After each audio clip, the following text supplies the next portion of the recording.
ఇంత పెద్ద దేశాన్ని పరిపాలన చేసేటప్పుడు జనరల్గా పరిపాలన సౌలభ్యం కోసం, పరిపాలన సమర్థవంతంగా నిర్వహించడం కోసం పరిపాలన వికేంద్రీకరణ చేయటం అనేది సర్వసాధారణమైన అంశం.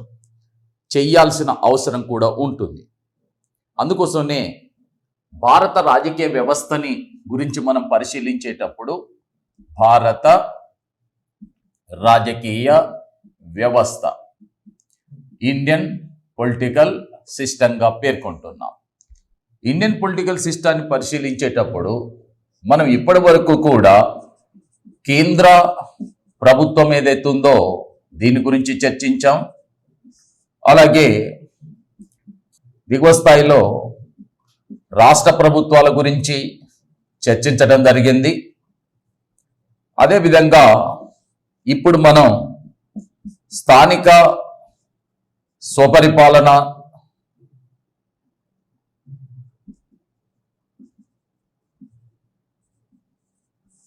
సంస్థల గురించి చర్చించాల్సి ఉంటుంది. అంటే మన ఇండియన్ పొలిటికల్ సిస్టమ్, భారత రాజకీయ వ్యవస్థని సమర్థవంతంగా నిర్మించటంలో, పనిచేయటంలో, దాన్ని తీర్చిదిద్దటంలో కూడా భారత రాజ్యాంగ నిర్మాతలు, ఆ తదనంతర కాలం వచ్చిన పాలకులు కూడా ఒక ఆర్గానిక్గా, అంటే సహజ సిద్ధంగా, న్యాచురల్గా రాజ్యాంగ అభివృద్ధిలో భాగంగా మరి స్థానిక స్వపరిపాలన సంస్థలకు కూడా రాజ్యాంగ ప్రతిపత్తిని కల్పించటంతో ఇవాళ మన ఇండియన్ పొలిటికల్ సిస్టమ్ 73, 74 రాజ్యాంగ సవరణల ద్వారా స్థానిక స్వపరిపాలన సంస్థలకు కూడా రాజ్యాంగ ప్రతిపత్తిని కల్పించటంతో కేంద్ర ప్రభుత్వానికి సంబంధించిన విషయాలని రాజ్యాంగంలోని 5వ భాగంలో పొందుపరిచారు. వాటిని మనం చర్చించాము. రాష్ట్ర ప్రభుత్వాలకు సంబంధించిన విషయాలు 6వ భాగంలో పొందుపరిచారు. వాటిని చర్చించినాము. ఇప్పుడు మనం రాజ్యాంగంలోని 9(9)(a) భాగంలో పొందుపరిచిన పంచాయతీరాజ్ సంస్థలు, పట్టణ నగర పాలక సంస్థలు, స్థానిక స్వపరిపాలన సంస్థల గురించి చర్చించాలి. సహజంగా ప్రజాస్వామ్యం అంటే మనం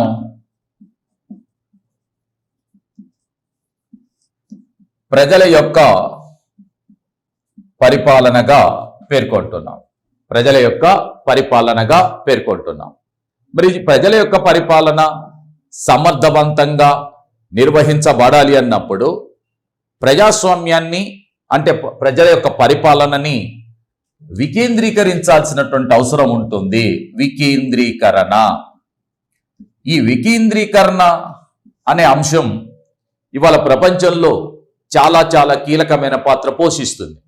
మరి మానర్ అండ్ హీమ్ అనేటటువంటి వాళ్ళు యుఎన్డిపికి సమర్పించినటువంటి నివేదికలో కూడా, యునైటెడ్ నేషన్స్ డెవలప్మెంట్ ప్రోగ్రాం వారికి సమర్పించిన నివేదికలో కూడా ఈ అంశాన్ని ప్రస్తావిస్తారు.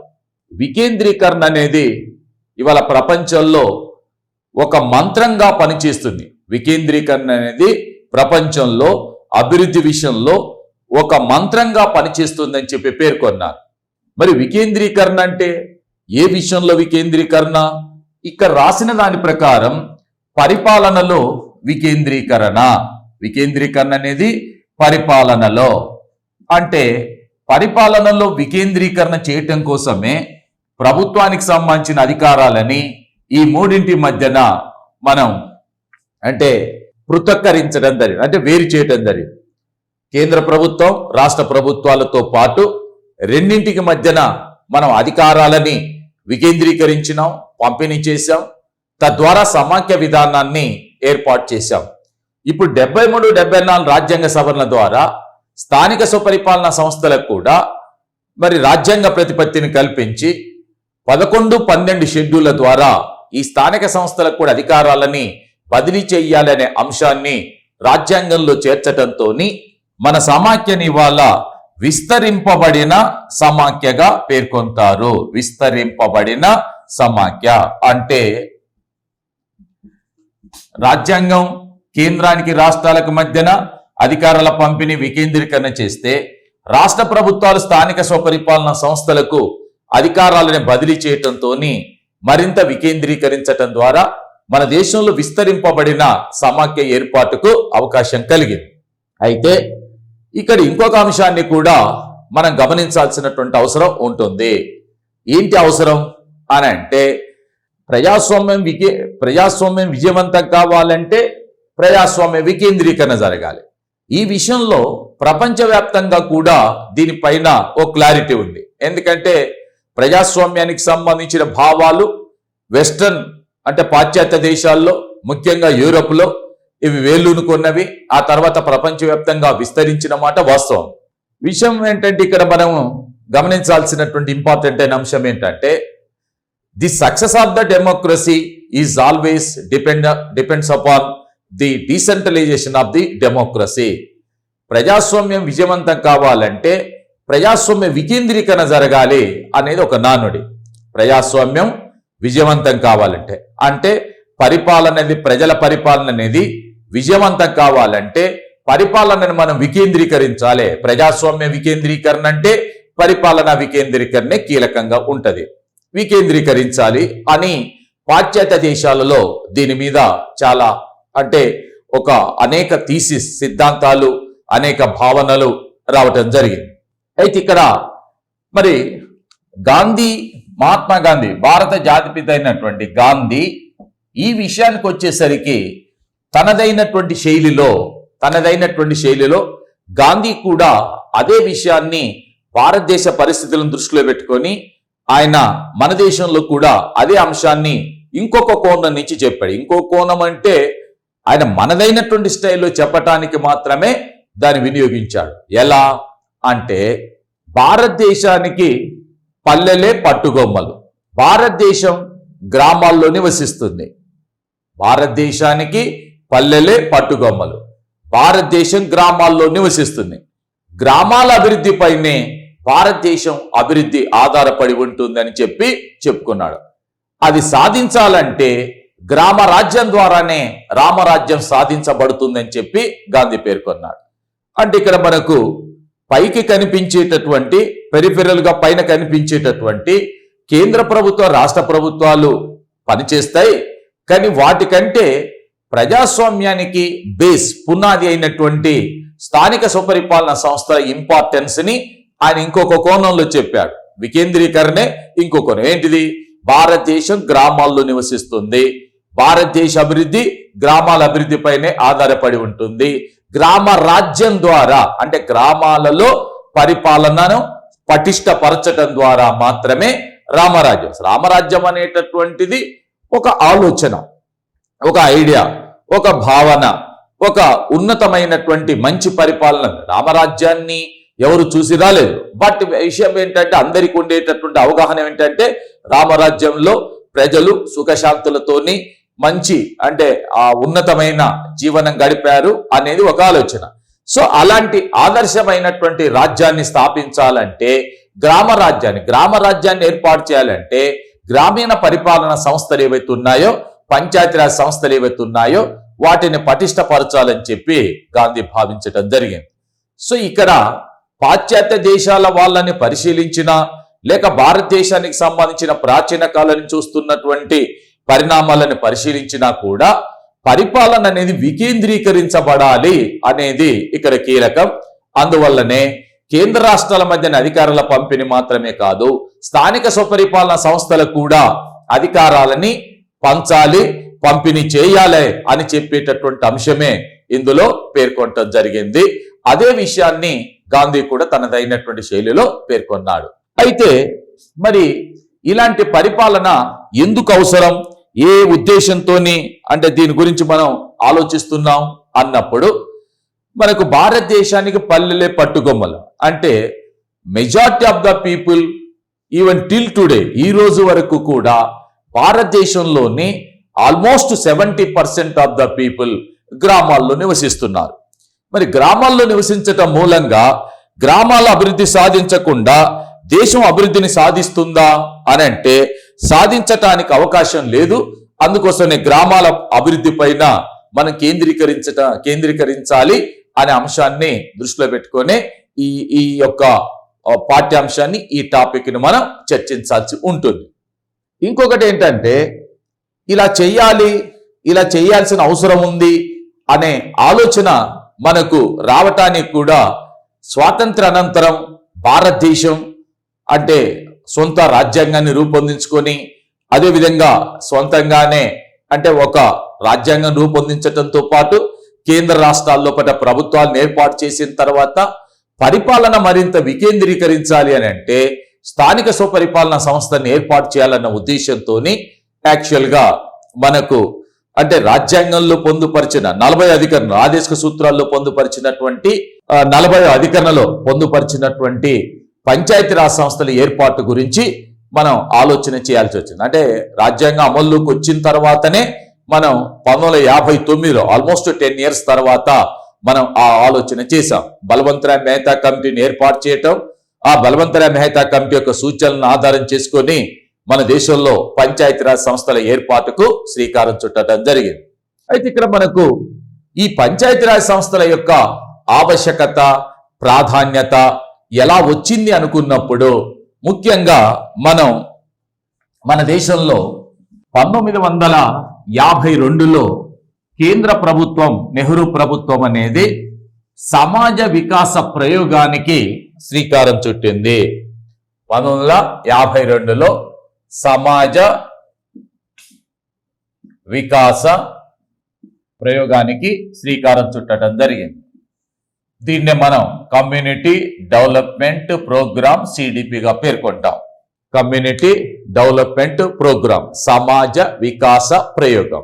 ఈ సమాజ వికాస ప్రయోగంలో దీన్ని ఎలా ప్రారంభించినాం, ఏ విధంగా అంటే దీన్ని అమలు చేశాం, దీని తర్వాత వచ్చిన అనుభవాలు ఏంటివి, దానివల్ల వచ్చినటువంటి ఫలితాలు ఏంటివి, ఏ పని చేశామనేటటువంటి విషయం పైన నేను క్లారిటీ ఇస్తాను. ఫస్ట్ ఆఫ్ ఆల్ సమాజ వికాస ప్రయోగం సిడిపి అనేటటువంటి దాన్ని విటి కృష్ణమాచారి ఎవరైతే ఉన్నారో ఈ విటి కృష్ణమాచారి మొదటి ప్రణాళిక సంఘ ఉపాధ్యక్షుడిగా పనిచేసినటువంటి విటి కృష్ణమాచారి యొక్క ఆధారం చేసుకొని ఈ సిడిపిని ప్రవేశపెట్టడం జరిగింది యాక్చువల్గా. అయితే దీనికి నిజంగా ఒక రూపం తీసుకురావటంలో అత్యంత కీలక పాత్ర పోషించినటువంటి వ్యక్తి మరి అంటే ప్రవేశపెట్టడం ఇలాగే ఎస్కే డే కూడా దీనిలో అంటే దీన్ని ప్రవేశపెట్టడంలో అత్యంత కీలక పాత్ర పోషించినటువంటి వ్యక్తి. దీన్ని మనం అమెరికా దేశంలో అమలులో ఉన్నటువంటి బ్లాక్ వ్యవస్థ దీన్ని ఆధారం చేసుకొని మన దేశంలో ఈ కమ్యూనిటీ డెవలప్మెంట్ ప్రోగ్రామ్ సమాజ వికాస ప్రయోగానికి శ్రీకారం చుట్టడం జరిగింది. అందుకనే మనకు ఈ బ్లాక్ వ్యవస్థను ఆధారం చేసుకుని చేసిన దీనికి అమెరికా దేశానికి సంబంధించిన ఫోర్డ్ ఫౌండేషన్ కూడా మరి దీని యొక్క అమలు కోసం ఆర్థిక సాయాన్ని అందించడం జరిగింది. దీని మొదటగా దేశంలోని 50 జిల్లాల్లో ఉన్నటువంటి జిల్లాలలో ఒక 55 బ్లాకుల్లో ఒక పైలట్ ప్రాజెక్టుగా ప్రయోగాత్మకంగా దీని ప్రారంభంలో అమలు చేయటం జరిగింది. వాస్తవంగా మరి సమాజ వికాస ప్రయోగం ద్వారా ప్రభుత్వం ఏ అంశాలపైన కేంద్రీకరణ చేసింది, ఏ అంశాలకు ప్రాధాన్యతనిచ్చింది అని మనం ఒకసారి పరిశీలిస్తే భారతదేశ గ్రామీణ ఆర్థిక వ్యవస్థని, గ్రామీణ సమాజాన్ని దృష్టి ఉంచుకొనే ఈ ప్రోగ్రాముకు శ్రీకారం చుట్టింది. మన దేశ గ్రామీణ ఆర్థిక వ్యవస్థ, సామాజిక వ్యవస్థ, భారతదేశం యొక్క వెనుకబాటుతనం, ప్రజల జీవన విధానం వీటన్నిటిని ఆధారం చేసుకొని ఈ ప్రోగ్రాముకు శ్రీకారం చుట్టడం జరిగింది. ఎందుకని అంత ఖచ్చితంగా చెప్తున్నాం అంటే ఈ సమాజ వికాస ప్రయోగం ద్వారా అంటే ఈ పథకం ద్వారా ఏ అంశాలపైన కేంద్రీకరణ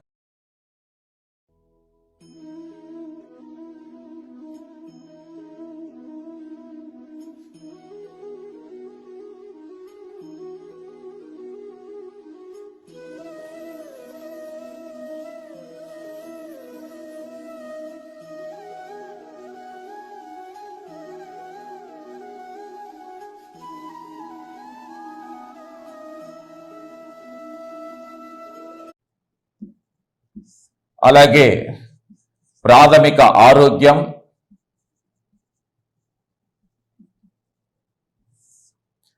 అదేవిధంగా రోడ్లు, రవాణాకు సంబంధించిన అంశాలపైన కేంద్రీకరించారు. వాస్తవంగా మన దేశాన్ని అనేక మంది ఆర్థిక శాస్త్రవేత్తలు చెప్పేది ఏంటంటే భారతదేశం స్వయం సమృద్ధి చెందిన గ్రామీణ ఆర్థిక వ్యవస్థగా పేర్కొంటాం. ఈ స్వయం సమృద్ధి చెందిన గ్రామీణ ఆర్థిక వ్యవస్థ ఏదైతుందో అది ఒకనాటి పరిస్థితి. అయితే కాలక్రమంలో వచ్చినటువంటి అనేక మార్పుల మూలంగా జనాభా పెరుగుదలతోని మనం అనుకున్న విధంగా గ్రామీణ ఆర్థిక వ్యవస్థ జనాభా పెరుగుదలతో పాటు ఈ రంగాలను అభివృద్ధిని సాధించకపోవటం మూలంగా, ముఖ్యంగా ఈ రంగాలని మనం సమర్థవంతంగా అభివృద్ధి పరిచినట్లయితే ఆటోమేటిక్ గా భారతీయ గ్రామీణ సమాజం అభివృద్ధిని సాధిస్తుంది, భారతదేశ గ్రామీణ ఆర్థిక వ్యవస్థ అభివృద్ధిని సాధిస్తుందన్న ఉద్దేశంతోనే ఇక రాసిన విషయాలన్నీ కూడా మీరు ఒకసారి పరిశీలిస్తే ఆర్థిక అభివృద్ధిలో అత్యంత కీలక పాత్ర పోషించేటటువంటి అంశాలు. ఆనాటికి మనం భారీ పరిశ్రమల పైన ఇంకా ఆలోచన చేయలేదు. కేవలం రెండో పంచవర్ష ప్రణాళిక కాలానికి వచ్చేసరికి మనం భారీ పరిశ్రమల వైపు అడుగులు వేయటం జరిగింది. మొత్తం దీనికి ఎక్కువ ప్రాధాన్యతనిచ్చినాం. ఈ సామాజిక వికాస ప్రయోగం ఏదైతుందో అంటే కమ్యూనిటీ డెవలప్మెంట్ సంబంధించిన ప్రయోగం ఏదైతుందో దీని ప్రారంభంలో ఒక పైలట్ ప్రాజెక్టుగా భారతదేశంలోని 50 జిల్లాల్లో ఉన్న 55 బ్లాకుల్లో వీటిని అమలు చేసినాము. ముఖ్యంగా దీనిని మరి విటి కృష్ణమాచారి యొక్క సలహాను అనుసరించి ప్రవేశపెట్టిన దీన్ని అభివృద్ధి పరచడంలో అత్యంత కీలక పాత్ర పోషించిన వ్యక్తి ఎస్కే డే. ఇది అమెరికా దేశంలో ఉన్న బ్లాక్ వ్యవస్థని ఆధారం చేసుకొని దీన్ని ఏర్పాటు చేశామంటున్నాం. ఇక్కడ విషయం ఏంటంటే పరిపాలన యంత్రాంగానికి సంబంధించిన అంశం. మన స్థానిక స్వపరిపాలన సంస్థల గురించి మాట్లాడుతున్నామంటే భారతదేశంలో ప్రవేశపెట్టిన అన్ని రకాల సంక్షేమ పథకాల గురించి మనం చర్చించటం లేదు.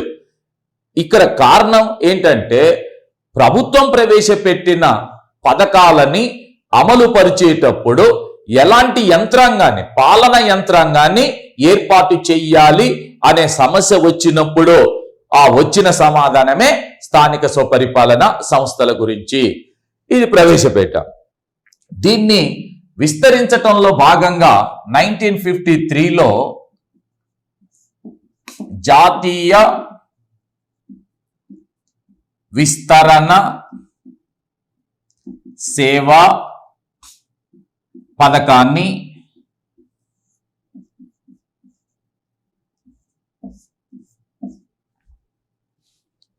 అంటే నేషనల్ దేశ స్థాయిలో పట అంటే జాతీయ సేవలని విస్తరించటం కోసం దీన్ని ప్రవేశపెట్టడం జరిగింది. విస్తరించటం అంటే మనం ప్రవేశపెట్టిన సమాజ వికాస ప్రయోగాన్ని మరింతగా విస్తరించటం కోసమే దీన్ని ప్రవేశపెట్టాం. జాతీయ విస్తరణ సేవా పథకం. జాతీయ విస్తరణ సేవా పథకం ద్వారా ఈ పథకాన్ని ఆల్మోస్ట్ దేశవ్యాప్తంగా కూడా నేషనల్ ఎక్స్టెన్సివ్ సర్వీస్ స్కీమ్ అంటాము. దీన్ని విస్తరించటంలో భాగంగా దాదాపు దేశం మొత్తం మీద కూడా దీన్ని మరింత విస్తరించటం కోసం అన్ని ప్రాంతాల్లో కూడా పైలట్ ప్రాజెక్టును కాస్త అన్ని ప్రాంతాల్లో కూడా దీన్ని ప్రవేశపెట్టడం జరిగింది. ప్రవేశపెట్టిన తర్వాత ఒక పాలన యంత్రాంగాన్ని కూడా అంటే కేంద్ర స్థాయిలో మరి ప్రధానమంత్రి అధికారిగా ఉండటం కానీ, రాష్ట్ర స్థాయిలో మరి సీఎం దీన్ని అంటే పర్యవేక్షించటం కానివ్వండి, అదేవిధంగా జిల్లా స్థాయిలో కలెక్టర్ ఎవరైతే ఉన్నారో వారు కీలక పాత్ర పోషించటం కానీ, అదేవిధంగా తాలూకా స్థాయిలో తాలూకా అధికారి ఎవరైతే ఉన్నారో వారు కీలక పాత్ర పోషించటం కానీ, ఆ తర్వాత గ్రామీణ ప్రాంతాలు ఏవైతే ఉన్నాయో గ్రామాధికారి వీరు ప్రజలకు సంబంధించి ఈ పథకాన్ని విస్తరింపజేసి అమలు పరచడానికి ఇలాంటి యంత్రాంగాన్ని ఏర్పాటు చేసినారు. ఏర్పాటు చేసి అమలు చేస్తున్నారు. మళ్ళీ దృష్టిలో పెట్టుకోండి, మన దేశంలో అంటే స్వాతంత్రం సంపాదించి రాజ్యాంగం అమల్లోకి వచ్చిన తర్వాత భారతదేశం యొక్క సామాజిక ఆర్థిక వ్యవస్థని, గ్రామీణ ఆర్థిక వ్యవస్థని దృష్టి అందించుకొని ఈ దేశం అభివృద్ధిని సాధించాలన్నా, ప్రభుత్వం సాధించిన అభివృద్ధి ఫలాలు ప్రజలకు చేరాలన్నా కూడా మరి ఈ దేశ పరిస్థితులన్నింటినీ కూడా పరిపాలనకు అనుగుణంగా మలుచుకొని అభివృద్ధిని సాధించాలన్న ఉద్దేశంతోనే ఈ సామాజిక అభివృద్ధి పథకాన్ని ప్రవేశపెట్టడం జరిగింది. సమాజ వికాస ప్రయోగంలో భాగంగా సామాజిక అభివృద్ధి పథకాన్ని ప్రవేశపెట్టారు 52లో. దాన్ని 53లో విస్తరింపచేశారు. విస్తరింపజేసిన తర్వాత 1957లో ఢిల్లీలో ఎన్డీసీ సమావేశం నిర్వహించారు. ఎన్డీసీ సమావేశం. మరి ఎన్డీసీ సమావేశం అంటే నేషనల్ డెవలప్మెంట్ కౌన్సిల్, జాతీయ అభివృద్ధి మండలి. ప్రధానమంత్రి అధ్యక్షతన 1957లో జాతీయ అభివృద్ధి మండలి సమావేశం జరిగినప్పుడు ఆ సమావేశంలో ఒక చర్చ జరిగింది. చర్చ ఏమిటి అంటే, ఇప్పటి వరకు కూడా మొదటి పంచవర్ష ప్రణాళికని అమలు పరిచాం. ఎందుకంటే మొదటి పంచవర్ష ప్రణాళిక అంటే ఎప్పటి నుంచి ఎప్పటి వరకు 1951 to 1956. ఓకే, మొదటి పంచవర్ష ప్రణాళికను అమలు చేశాం. ఆ తర్వాత సిడిపిని 1952లో ప్రవేశపెట్టాం. తర్వాత నెస్ ఏదైతుందో దీన్ని 1953లో ప్రవేశపెట్టాం. ఇవి కాకుండా కొన్ని సంక్షేమ పథకాలని కూడా ప్రభుత్వాలు అమలు చేశాయి. అమలు చేసిన తర్వాత వీటన్నిటి యొక్క అమలు తీరేదైతుందో అమలు పైన ఈ సమావేశంలో చర్చ జరిగింది. ఈ సమావేశంలో చర్చ జరిగిన తర్వాత జనరల్గా చర్చ జరిగిన తర్వాత ఇక్కడ ఒక డౌట్ రేజ్ చేశారు. ఏమని? ప్రభుత్వం మొదటి పంచవర్ష ప్రణాళికని ఏ ఉద్దేశంతోనైతే మనం ప్రవేశపెట్టి అమలు పరిచామో, సిడిపిని ఏ ఉద్దేశంతోనైతే ప్రవేశపెట్టి అమలు పరిచామో, నెస్ని ఏ ఉద్దేశంతోనైతే ప్రవేశపెట్టి అమలు పరిచామో, అలాగే ఇతర ప్రభుత్వం ప్రవేశపెట్టిన సంక్షేమ పథకాలు ఏవైతున్నాయో వాటిన్నిటిని అమలు పరిచామో, వీటన్నిటి యొక్క ఫలితాలు ఏవైతున్నాయో ఈ ఫలితాలు ప్రజలకు చేరాయా లేదా? ఈ ఫలితాలు, వీటన్నిటి యొక్క ఫలితాలు ఎవరికి చేరాలి? ప్రజలకు చేరాలి. చేరాయా లేవా అనే అంశం పైన ఒక చర్చ జరిగింది. 1957లో జాతీయ అభివృద్ధి మండలిలో ఒక సమావేశంలో ఒక చర్చ జరిగింది. మళ్ళీ సీక్వెన్స్ మొత్తం మీరు దృష్టిలో పెట్టుకోండి. చర్చ జరిగితే చర్చలో ఏం జరిగింది అంటే, ఇక్కడ అప్పటి వరకు కూడా మన దేశంలో ప్రవేశపెట్టబడిన పథకాలు ఏవైతున్నాయో, ప్రణాళిక ఏదైతుందో అవి ఏ ఉద్దేశంతోనైతే ప్రవేశపెట్టామో, ఎవరి అభివృద్ధిని కాంక్షించి ఎవరి అభివృద్ధి కోసం అయితే వీటిని ప్రవేశపెట్టామో ఆ ఫలితాలు, ఈ పథకాల ఫలితాలు సామాన్య ప్రజలకు చేరాయా లేదా అనే అంశం పైన ఒక చర్చ జరిగింది. చర్చ జరిగిన తర్వాత అప్పుడు ప్రణాళిక సంఘ సభ్యులు కావచ్చు, అక్కడ ఉన్నటువంటి సభ్యులు అందరూ కలిసి చేసిన తీర్మానం ఏంటంటే, వీటన్నిటిని అధ్యయనం చేయాలి, అధ్యయనం చేయటానికి ఒక కమిటీని వేయాలని చెప్పి 1957లో మరి బల్వంతరాయ్ మెహతా కమిటీని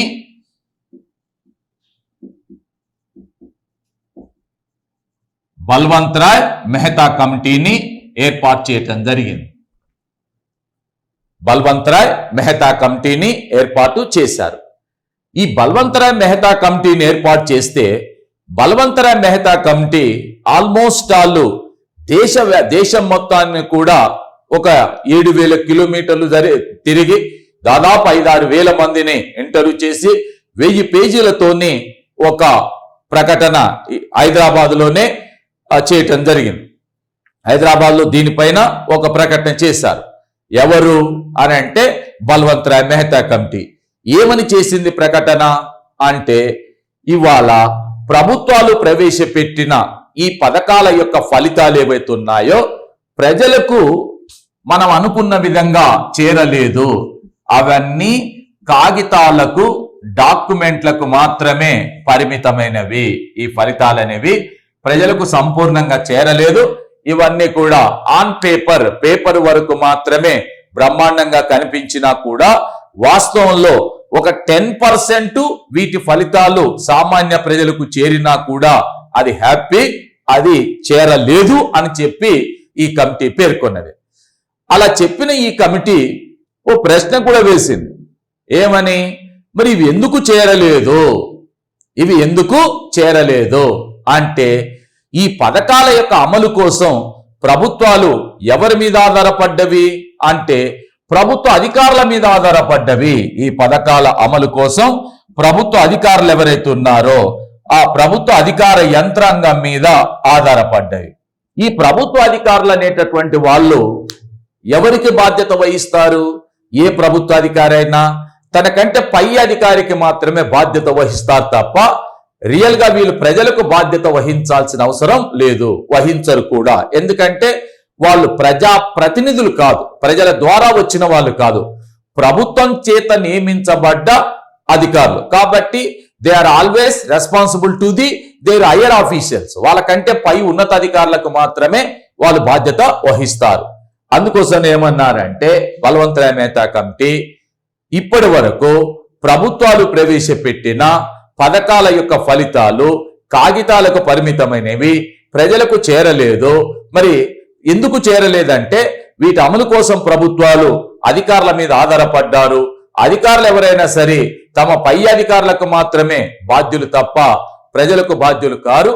అందుకోసమే వాళ్ళ ఇష్టం వచ్చినట్టుగా వ్యవహరించినారని చెబుతూ మరి ఇవన్నీ సక్సెస్ కావాలంటే ఏం చేయాలి? ఇవన్నీ సక్సెస్ కావాలంటే బలవంతరాయ్ మెహతా కమిటీ చెప్పినటువంటి ఒక ఇంపార్టెంట్ అయినటువంటి అంటే సొల్యూషన్, దానికి సంబంధించిన పరిష్కారం ఏంటంటే పరిపాలనలో ప్రజల భాగస్వామ్యాన్ని పెంపొందించాలి. పరిపాలనలో ప్రజలకు భాగస్వామ్యం కల్పించాలి. మరి పరిపాలనలో ప్రజలకు భాగస్వామ్యం కల్పించాలంటే ఏం చేయాలి అంటే ప్రజలందరికీ భాగస్వామ్యం కల్పించాలంటే పంచాయతీరాజ్ సంస్థలను ఏర్పాటు చెయ్యాలి.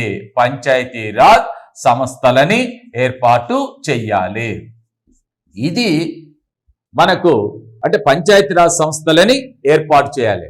ఇది మనకు బలవంతరాయ్ మెహతా కమిటీ చేసినటువంటి ఇంపార్టెంట్ అయిన సూచన. ఎందుకంటే మనకు ఈ బలవంతరాయ్ మెహతా కమిటీకి సంబంధించినటువంటి దాంట్లో మామూలుగా ప్రశ్నలు వచ్చేటప్పుడు కూడా కొంచెం ట్విస్టింగ్గా ఉంటాయి. ఇటీవల APPSC Andhra Pradesh public service commission వాళ్ళు గ్రూప్ 2కు సంబంధించిన ఎగ్జామ్ నిర్వహించినప్పుడు దాంట్లో అడిగిన ప్రశ్న డిఫరెంట్.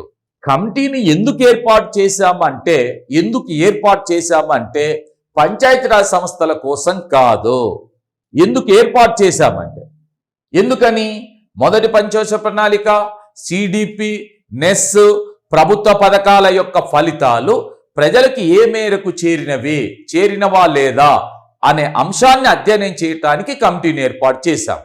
ఏర్పాటు చేస్తే ఈ కమిటీ అధ్యయనం చేసిన తర్వాత చెప్పింది ఏమిటి అంటే వీటికి సంబంధించినటువంటి ఫలితాలన్నీ కూడా ప్రజలకు సరిగా చేరలేదు, ప్రజలకు చేరువ కాలేదు. ఎందుకు కాలేదు అని అంటే అమలు కోసం కేవలం గవర్నమెంట్ అఫీషియల్స్ పైన ఆధారపడ్డారు కాబట్టి కాలేదు. మరి కావాలంటే ఏం చేయాలి? ప్రజలకు అందరికీ అందుబాటులోకి రావాలంటే ఏం చేయాలి? అప్పుడు వాళ్ళు చెప్పింది ఏమిటంటే పరిపాలనలో ప్రజలకు భాగస్వామ్యం కల్పించాలంటే ఆల్రెడీ కేంద్ర ప్రభుత్వం మరి రాష్ట్ర ప్రభుత్వం ఉన్నాయి కదా అంటే అలా కాదు. స్థానిక ప్రభుత్వాలు అంటే ప్రభుత్వాలు అనేవి ప్రజల దగ్గరికి వెళ్ళాలి, పరిపాలన ప్రజల దగ్గరికి వెళ్ళాలి, ఆ పరిపాలనలో ప్రజలు భాగస్వాములు కావాలి.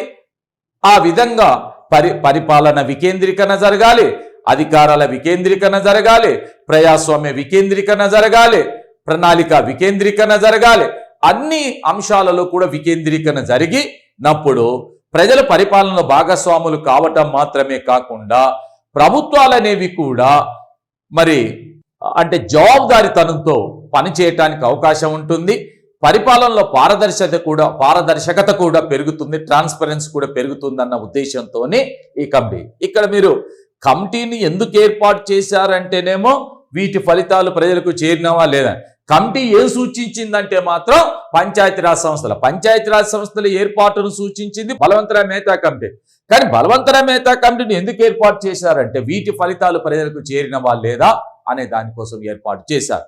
సో అలా బలవంతరాయ్ మెహతా కమిటీ 1957లో ఇచ్చినటువంటి నివేదికను ఆధారం చేసుకొని 1959లో మొదటిసారిగా మరి రాజస్థాన్లో ఈ పంచాయతీరాజ్ సంస్థలని నాగోర్లో ఏర్పాటు చేయటం జరిగింది. నాగోర్ జిల్లాలో ఏర్పాటు చేశారు.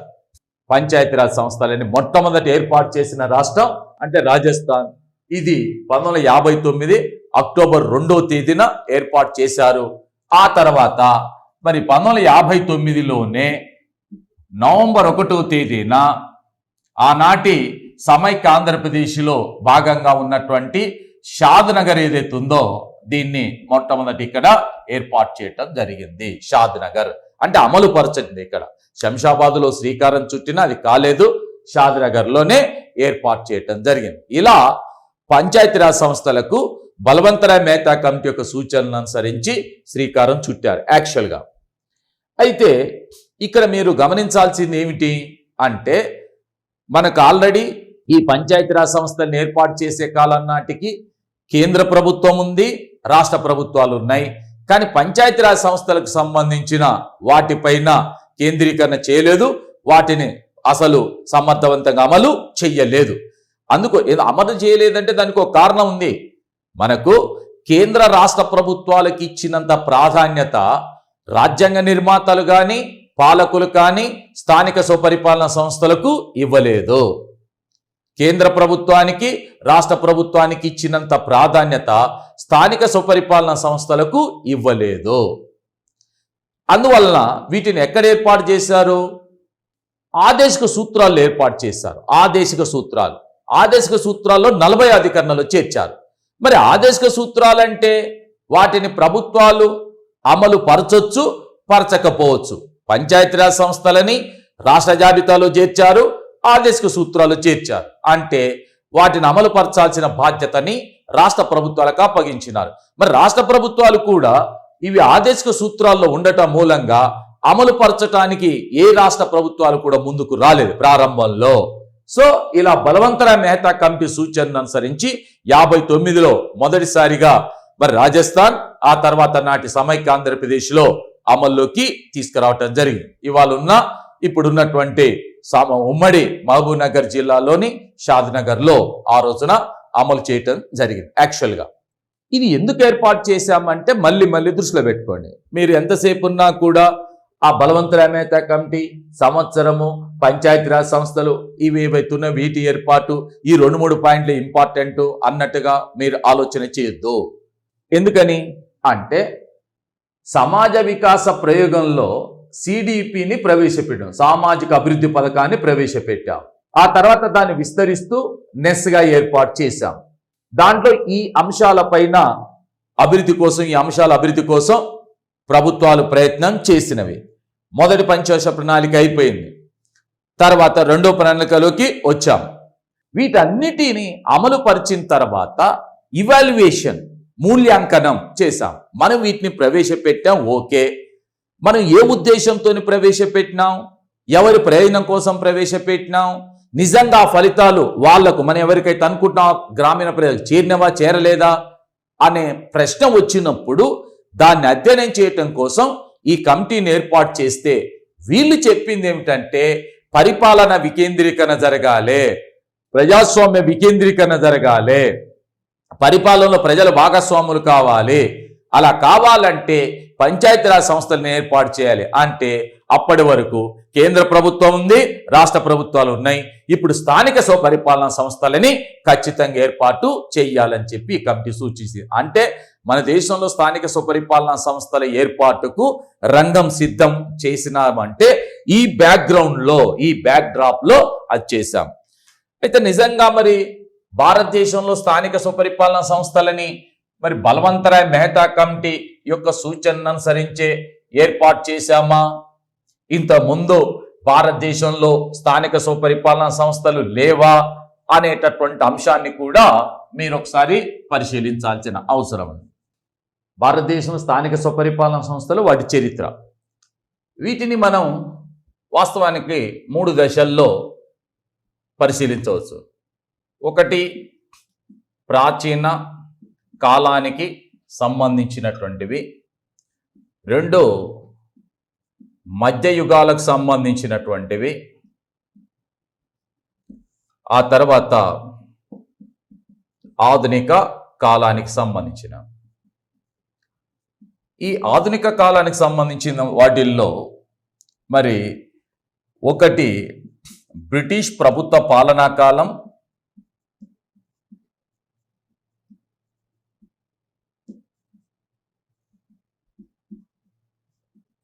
ఆ తర్వాత స్వతంత్ర భారతదేశంలో. ఈ స్వతంత్ర భారతదేశంలో కూడా వాస్తవంగా మళ్ళీ 2 దశలుగా వర్గీకరణ చేయొచ్చు. ఎలా అంటే 1947 స్వాతంత్రం వచ్చినప్పటి నుంచి 1992 వరకు, అంటే ఇదొక పరిణామ దశ ఇక్కడ. దీంతో పాటు రెండవది అంటే రాజ్యాంగ దశ. రాజ్యాంగ దశ అంటే ముఖ్యంగా 1992లో 73, 74 రాజ్యాంగ సవరణలు చేసిన తర్వాత ఉన్న దశలు. వీటిని చేసిన తర్వాత ఉన్నటువంటి పరిస్థితులు. అంటే ఇక్కడ మీరు అర్థం చేసుకోవాల్సినటువంటి అంశం ఏమిటి అన్నప్పుడు, ఇదంతా మనం ప్రాచీన కాలంలో ఎలా ఉంది, మధ్యయుగాల్లో ఎలా ఉంది, ఆధునిక కాలంలో ఎలా ఉంది, బ్రిటిష్ ప్రభుత్వ పాలనా కాలంలో ఎలా ఉంది, ఆధునిక కాలం అన్నప్పుడు స్వతంత్ర భారతదేశంలో ఎలా ఉంది. స్వతంత్ర భారతదేశంలో కూడా 2 దశలు అంటున్నాం. 47 నుంచి 92 వరకు ఒక పరిణామ దశ ఉంది. 92 తర్వాత వాటికి రాజ్యాంగ ప్రతిపత్తిని కల్పించడంతో తర్వాత ఉన్నటువంటి 73, 74 రాజ్యాంగ సవరణల తర్వాత వచ్చినటువంటి పరిణామాన్ని కూడా పరిశీలన. ఇవన్నీ కూడా కొంచెం టూకీగా, సింపుల్గా మనం పరిశీలించాల్సినటువంటి అవసరం ఉంటుంది. ఎలా అంటే ఇప్పుడు ప్రాచీన కాలం ఉంది. ప్రాచీన కాలానికి సంబంధించినటువంటి స్థానిక సంస్థలను పరిశీలించేటప్పుడు పంచాయతీ అంటున్నాం. అంటే పంచాయతీ, ఈ పదము పంచాస్ అంటే 5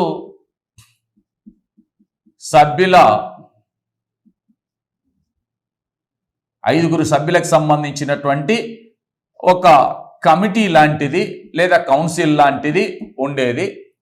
వీళ్ళు అంటే గ్రామీణ ప్రాంతాలకు సంబంధించిన ప్రజల యొక్క ఆలనా పాలన చూడటంలో వీళ్ళు కీలక పాత్ర పోషించినారు. ఈ పంచాస్ అనే దానికి ఆయత్ అంటే ఒక నిర్మాణాత్మకమైనటువంటి రూపాన్ని దీనికి తీసుకురావటంతో ఈ పంచాస్ అనే 5 సభ్యుల కమిటీ దానికి ఒక ఆయత్ అంటే నిర్మాణాత్మక రూపం తీసుకురావటంతో ఇది దేనిగా అవతరించింది? పంచాయతీగా అవతరించింది. యాక్చువల్గా ఇది మనం ఇటీవలి కాలంలో మరి అంటే 1983లో ఆనాటి సమైక్య ఆంధ్రప్రదేశ్ రాష్ట్రంలో అధికారంలోకి వచ్చినటువంటి తెలుగుదేశం ప్రభుత్వం కానీ, ఎన్టీ రామారావు ప్రభుత్వం ముఖ్యంగా 1986లో ఈ యొక్క మండల వ్యవస్థను ప్రవేశపెట్టింది. 84లో గ్రామాధికారుల వ్యవస్థను రద్దు చేసింది. అంటే ఇప్పుడు తెలంగాణ, ఆంధ్ర ప్రాంతంలో ఆనాటికి ఉన్నటువంటి గ్రామాధికారులు పటేలు, పటువారి, కరణం, మునసబు వ్యవస్థలు ఏవైతే ఉన్నాయో వాటిని అంతవరకు అవి ఉండేవి. అంటే ప్రాచీన కాలం నుంచి కూడా ఈ గ్రామీణ ప్రాంతాల్లో ఆలనా పాలన చూడటంలో వీళ్ళు అత్యంత కీలక పాత్ర పోషిస్తూ వచ్చారు. వాళ్ళనే మనం పంచాస్ అనే 5 సభ్యుల కౌన్సిల్ మండలి లేక రూపంలో, ఒక కమిటీ రూపంలో ఉండేటటువంటిది అని చెప్తున్నారు. దానికి ఒక రూపం కల్పించిన తర్వాత అది పంచాయతీగా మారింది అంటున్నాం. అంటే మన కాలంలో కూడా చూసాము వాళ్ళ యొక్క వారసులని. వాళ్ళంతా కూడా వంశపారంపర్యంగా వారసత్వంగా వచ్చేటటువంటి వాళ్ళే. గ్రామానికి సంబంధించిన రికార్డ్స్ అన్ని వాళ్ళే, శాంతి భద్రతలు వాళ్ళే చూసి ఇలా ఉండేది. ఇది మరి భారతదేశంలో మాత్రమే ఉన్నదా? ప్రపంచంలో ఇంకెక్కడైనా ఇతర ప్రాంతాల్లో ఉందంటే మనం ఇతర ప్రాంతాల్లో కూడా చూడవచ్చును. ఉదాహరణకి ఆనాడు గ్రీకు నగర రాజ్యాలు ఏవైతే ఉన్నాయో ఈ గ్రీకు నగర రాజ్యాలలో ఇక్కడ జెరంటోక్రసీ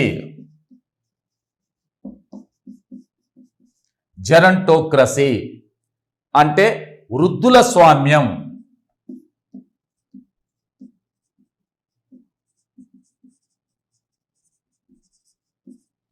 వృద్ధుల స్వామ్యం ఇవి ఉండేది. అంటే ఏంటిది?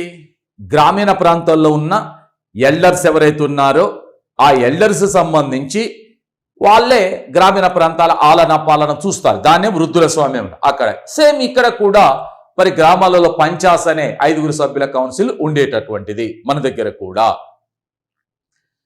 ఇదే సందర్భంలో మన గత చరిత్రలో ఉన్నటువంటి ఆధారాలని వీటిని పరిశీలిస్తే ఇవన్నీ మనకు క్లారిటీగానే అర్థమవుతుంది. ప్రాచీన కాలానికి సంబంధించినటువంటి పరిశీలిస్తే క్లారిటీతోనే అర్థమవుతుంది. ఎలా అనంటే ఇప్పుడు కౌటిల్యుడు యొక్క అర్థశాస్త్రాన్ని మనం పరిశీలించినప్పుడు ఇతని యొక్క అర్థశాస్త్రంలో ఈ గ్రామీణ పరిపాలనకు సంబంధించిన దీంట్లో గ్రామీణ పరిపాలనకు సంబంధించిన అంశాలని ఏం రాశారు, ఏమున్నవి ఇక్కడ అనంటే చూడండి. గ్రామని అనేటటువంటి ఒక అధికారి ఉండేవాడు. ఇతడు గ్రామం యొక్క పరిపాలన చూసేటటువంటి వాడు. ఆ తర్వాత దశగ్రామని ఉండేవాడు. ఈ దశగ్రామని అని అంటే 10 గ్రామాల పరిపాలన చూసేవాడు. ఓకే. అలాగే మరి శతగ్రామని అని ఉండేవాడు.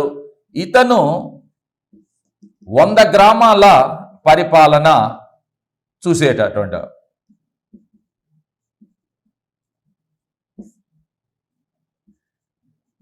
అంటే ఇక్కడ ఎందుకు చెప్పాను, మన దేశంలో ప్రాచీన కాలంలో కూడా 3 అంచెల పంచాయతీరాజ్ వ్యవస్థ ఉంది అని చెప్పడానికి నేను మీకు ఈ అంశాన్ని ఉదాహరణ తీసుకున్నా. 3 అంచెల పంచాయతీరాజ్ వ్యవస్థ మనం మాట్లాడుకునేది కొన్ని వందల సంవత్సరాల క్రితం నాటి పరిస్థితి, వేల సంవత్సరాల క్రితం నాటి పరిస్థితి. మరి వందల సంవత్సరాల క్రితం ఇలాంటి పరిస్థితి ఉంది అని అంటే ఆ రోజుల జనాభాని బట్టి ఓ గ్రామం 10 గ్రామాలు కలిస్తే ఇవాళ మన మండలం లాంటిది, 100 గ్రామాలు కలిస్తే ఆ రోజుల్లో అంటే ఒక జిల్లా లాంటిది. అంటే ఆ రోజుల్లో కూడా 3 అంచెల పంచాయతీరాజ్ వ్యవస్థ మాదిరిగా ప్రవేశపెట్టారని చెప్పి అనుకోవచ్చును. అంతేకాకుండా ఇతని యొక్క అర్థశాస్త్రంలోనే ధర్మస్థీయ మరియు కంటక శోధన అనేటటువంటి న్యాయస్థానాలు, ఇది సివిల్ కోర్టు కాగా ఇది క్రిమినల్ కోర్టు. అంటే ఇవాళ 2008లో ఎల్ఎం సింఘ్వి కమిటీ యొక్క సూచనను అనుసరించి 2008లో మన్మోహన్ సింగ్ ప్రభుత్వం భారత పార్లమెంటులో మరి గ్రామీణ న్యాయాలయాలను ఏర్పాటు చేయాలనే చట్టం చేసింది పార్లమెంటు. గ్రామీణ న్యాయాలయం అంటే చిన్న చిన్న కోర్టులు, స్థానిక కోర్టులను ఏర్పాటు చేయాలి. ఇవాళ స్థానిక కోర్టులు ఏర్పాటు చేయాలని 21వ శతాబ్దంలోకి వచ్చిన తర్వాత ఇప్పుడు నువ్వు తీర్మానం చేసి పార్లమెంట్ చట్టం చేసింది 5067 సంస్థలను ఏర్పాటు చేయాలని. ఇలాంటి అంశం భారతదేశంలో వందల సంవత్సరాల క్రితం అమల్లో ఉన్నది. దురదృష్టవశాత్తు మన దేశంలో ఈ స్థానిక సుపరిపాలన సంస్థలకు సంబంధించి కానీ, ప్రాచీన రాజనీతికి సంబంధించి కానీ, వ్యవస్థల ప్రయోగానికి సంబంధించి కానీ, వాటి ఫలితాలకు సంబంధించి కానీ, దాంట్లో మనం నేర్చుకున్న అనుభవాల గురించి కానీ తర్వాత తరాల వారికి నిర్మాణాత్మకంగా ఆ పరిజ్ఞానాన్ని అందించలేదు, వాటి ప్రయోగాలు కూడా చేయలేదు. దీనికి ప్రధానంగా 2 కారణాలు. ఒకటి, చరిత్ర మనకు సహకరించకపోవటం ఒకటి. ఎందుకంటే ఆల్మోస్ట్ వాళ్ళు మరి 7-8 శతాబ్దాల తర్వాత 1000 ఆ సంవత్సరాలకు వచ్చేసరికి మరి ముఖ్యంగా భారతదేశాన్ని మధ్యాసియా నుంచి వచ్చినటువంటి ముస్లింలు ఆక్రమించుకొని పరిపాలన చేయటం, ఆ తర్వాత బ్రిటిష్ వాడు 200 సంవత్సరాలు భారతదేశం మీద పెత్తనం అంటే ఆక్రమించుకొని పరిపాలన చేయటం, ఈ అన్ని కారణాల చేత 1000 సంవత్సరాల పైగా కాలం మధ్యలో కలిసిపోయింది. కాబట్టే మనం వాటిని సమర్థవంతంగా పటిష్టంగా అమలు పరచలేకపోయాం. అంతేకాకుండా ఆ రోజుల్లో మీకు ఈ స్థానిక స్వపరిపాలన సంస్థలకు సంబంధించి దక్షిణ భారతదేశంలో చోళులు చాలా ప్రసిద్ధి చెందినవారు. దక్షిణ భారతదేశంలో స్థానిక స్వపరిపాలన సంస్థలకు ప్రసిద్ధి చోళులు. ఇది చోళుల యొక్క సాహిత్యంలో కూడా మనకు కనిపిస్తారు. ఇక్కడ ప్రజాస్వామ్యబద్ధంగా ఈ స్థానిక సంస్థలకు సంబంధించిన ఎన్నికలు జరిగినాయి. మనం ఎవరం కూడా ఊహించలేం కూడా. ఎన్నికలు జరిగాయి అని నేను ఎందుకంత ఖచ్చితంగా వివరిస్తున్నాను అని అంటే, ఆ రోజుల్లో పెద్ద పెద్ద బాణాకుండలు ఏవైతున్నాయో పెద్ద పెద్ద బాణాకుండలు తయారు చేసి వాటిని బ్యాలెట్ బాక్స్గా ఉపయోగించడంతో పాటు తాటాకులు ఏవైతున్నాయో వాటిని సలాకా అంటే ఓటుగా తయారు చేసి సలాక్ అంటే ఒక తాటాకు, దాన్ని ఓటుగా ఉపయోగించి ఆ బాణాకుండలు వేయాలి. మరి వేయాలంటే ఎలా వేయాలి అంటే, పోటీ చేసిన అభ్యర్థులందరూ ఎవరైతే ఉంటారో వారికి ఒక్కొక్క రంగుని కేటాయిస్తే, ఏ రంగుకు ఏ అభ్యర్థికి అయితే ఏ రంగును కేటాయించారో ఆ కేటాయించిన రంగుల్లో మనకు నచ్చిన అభ్యర్థికి సంబంధించిన రంగులో ఆ తాటాకును ముంచి వచ్చి బాణాకుండల్లో చాటుగా వేసేస్తే ఎవరికి ఎక్కువగా సలాకా ఓట్లు వస్తే వాళ్ళు గెలిచినట్టుగా ప్రకటించారు. అంటే భారతదేశంలో స్థానిక స్వపరిపాలన సంస్థలకు సంబంధించి ప్రాచీన కాలంలో కూడా మన దేశంలో ఈ ప్రజాస్వామ్యబద్ధంగా ఎన్నికలు జరిగినటువంటి అంశాన్ని కూడా మనం చూడవచ్చును. అంతేకాకుండా ఇదే అర్థశాస్త్రంలో మరి కౌటిల్య యొక్క అర్థశాస్త్రంలో స్థానిక స్వపరిపాలన సంస్థలకు సంబంధించి ఆయనే చెప్పినాడు, సభ సమితి ఉండేదని. సభ సమితి ఇవి ఉండేవని చెప్పి పేర్కొన్నారు. వీటిని పరిపాలించడం అంటే వీటిని నిర్వహించడంలో ఈ రోజు కూడా మనం గ్రామ సభ అంటున్నాం, పంచాయతీ సమితి అంటున్నాం. అంటే ఇలాంటి సంస్థల్ని ఏర్పాటు చేసి నిర్వహించినట్లుగా అర్థశాస్త్రంలో కూడా మనం చూస్తున్నాము. అంటే స్థానిక స్వపరిపాలన సంస్థలు అనేవి ఏదో నిన్న మొన్న ఏర్పాటు చేసినటువంటివి మాత్రం కావు. ఇవి ప్రాచీన కాలం నుంచి కూడా భారతదేశంలో అమలు చేసినటువంటి దానికి సంబంధించిన వివరాలు మనం పరిశీలిస్తాం. అలాగే మరి మనమంటే ఏదో మన సంస్థలు కాబట్టి చెప్పుకుంటున్నాం అనుకుందాం. మరి విదేశాలకు సంబంధించిన రచయితలు ఎవరైతే ఉన్నారో వారు కూడా వీటి యొక్క గొప్పతనం గురించి పేర్కొన్నారు. ఎందుకంటే ఇక్కడ మనకు చార్లెస్ మెట్కాఫ్ అనేటటువంటి ఆయన, చార్లెస్ మెట్కాఫ్, ఇతను ఏమంటాడంటే భారతదేశంలో స్థానిక స్వపరిపాలన సంస్థలు ఆ రోజుల్లోనే లిటిల్ రిపబ్లిక్స్ గా పనిచేసినవి. లిటిల్ రిపబ్లిక్స్ అంటే ఏంది? చిన్న చిన్న గణతంత్ర రాజ్యాలుగా పనిచేసినవి, గణతంత్ర రాజ్యాలుగా పనిచేసినవి అని చెప్పి మరి చార్లెస్ మెట్కాఫ్ అనేటటువంటి అతను అంటే భారతదేశాన్ని సందర్శించినటువంటి విదేశీ పర్యాటకుడు ఈ అంశం చెప్పాడు. పోనీ ఇతను ఒక్కడే చెప్పాడా అని మనం ఒకసారి ఆలోచన చేస్తే ఇతడు మాత్రమే కాదు, మీ అందరికీ తెలుసు మెగస్తనీస్ అనేటటువంటి ఆయన, మెగస్తనీస్ ఇతను ఇండికా అనే గ్రంథం రాశాడు. ఈ ఇండికా అనే గ్రంథంలో కూడా ఈయనేమంటాడంటే పాటలీపుత్ర నగరాన్ని పరిపాలించటం కోసం నాగరిక్ అనేటటువంటి ఒక అధికారి ఉన్నట్లుగా, నాగరిక్ అనేటటువంటి ఒక అధికారి ఉన్నట్లుగా ఇతనికి సలహాలు ఇవ్వటానికి ఒక 30 మంది సభ్యులతో ఓ కౌన్సిల్ అంటే ఒక మండలి ఉన్నట్టుగా కూడా పేర్కొన్నాడు ఇక్కడ ఇండికా గ్రంథంలో. అంటే ఇది దేని సూచిస్తుంది? కేవలం భారతీయులు మనం మాత్రమే రాసి పెట్టుకున్నటువంటి అంశాలా, నిజంగా ఉన్నాయా అని అంటే విదేశాలకు సంబంధించిన వాళ్ళు కూడా చెప్తున్నారు కదా, ఆ రోజుల్లో స్థానిక స్వపరిపాలన సంస్థలు లిటిల్ రిపబ్లిక్స్ గా పనిచేశాయి అని, పాటలీపుత్ర నగరాన్ని పరిపాలించే నాగరిక్, ఇవాళ మనం మున్సిపల్ చైర్మన్ అంటున్నాం, నగర మేయర్ అంటున్నాం, 30 మంది సభ్యులు కౌన్సిలర్ అంటే మున్సిపల్ కౌన్సిలర్, అవి ఉన్నాయి, పని చేసినాయని చెప్తున్నారంటే మన దేశంలో స్థానిక స్వపరిపాలన సంస్థలకు చాలా ఘనమైన చరిత్ర ఉంది అని చెప్పటానికి నేను ఈ విషయాలని మీ దృష్టికి తీసుకొస్తున్నాను. మరి వీటితో పాటు వీటిని తర్వాత కాలంలో, ముఖ్యంగా ప్రాచీన కాలంలో ఇవన్నీ జరిగినాయి కదా, మరి ఇంతకంటే ఎక్కువ అభివృద్ధిని సాధించాలి కదా అంటే మధ్యయుగాలకు వచ్చేసరికి, ముఖ్యంగా మధ్యయుగాలకు వచ్చేసరికి, ఈ మధ్యయుగాలలో ముఖ్యంగా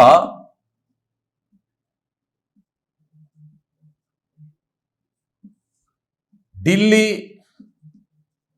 సుల్తానుల్లా పాలనలో కానీ లేక మొఘల్ పరిపాలనా కాలంలో కానీ వీళ్ళు స్థానిక స్వపరిపాలనా సంస్థలకు అంత ప్రాధాన్యత ఇవ్వకుండా వీళ్ళు చేసిన పని ఏమిటి అని అంటే, కొత్వాల్ అనేటటువంటి ఒక అధికారి నియామకం చేసుకొని వీరి ద్వారా వీరు అంటే శాంతి భద్రతలకు సంబంధించినటువంటి అంశం పైన, అలాగే శిస్తు వసూలుకు సంబంధించినటువంటి అంశాలపైన మాత్రమే వీళ్ళు కేంద్రీకరణ చేశారు. అంటే స్థానిక సంస్థల యొక్క అభివృద్ధిని గురించి కానీ లేక అంటే పరిపాలనకు సంబంధించినటువంటి అంశం, ఆలనా పాలనకు సంబంధించిన ఈ అంశాల మీద కేంద్రీకరించలేదు, వీటిని మీద కేంద్రీకరించారు. కాబట్టి ఆల్మోస్ట్ ఆల్ మరి దగ్గర ఒక 1000 సంవత్సరాల పాటు ఈ స్థానిక స్వపరిపాలన సంస్థలు అనేవి ఎక్కడ వేసిన గొంగలి అక్కడనే ఉన్నవని చెప్పొచ్చు. వాటిని వీళ్ళు కేవలం ఈ అంశాలపైన శిస్తు వసూలు చేయటం, శాంతి భద్రతలకు సంబంధించిన సమస్యను పరిష్కరించడం కోసం మాత్రమే కేంద్రీకరించారు. మరి ఆధునిక కాలం అన్నప్పుడు ముఖ్యంగా ఈ బ్రిటిష్ ప్రభుత్వ పాలనా కాలంలో స్థానిక స్వపరిపాలనా సంస్థల పైన ఎలా కేంద్రీకరించారు, ఆధునిక కాలంలో అంటే స్వాతంత్రం రావటానికంటే ముందు బ్రిటిష్ వారు ఎలాంటి ప్రయత్నం చేశారు, ఏ చట్టాల ద్వారా వీటికి అంటే ప్రయత్నం చేశారు, స్వాతంత్రం వచ్చిన తర్వాత మనం స్థానిక స్వపరిపాలన సంస్థల్ని ఏ విధంగా అభివృద్ధి పరచాలని అనుకున్నామనే విషయాన్ని మనం నెక్స్ట్ వీడియోలో దాని గురించి చర్చిద్దాం. Next okay right.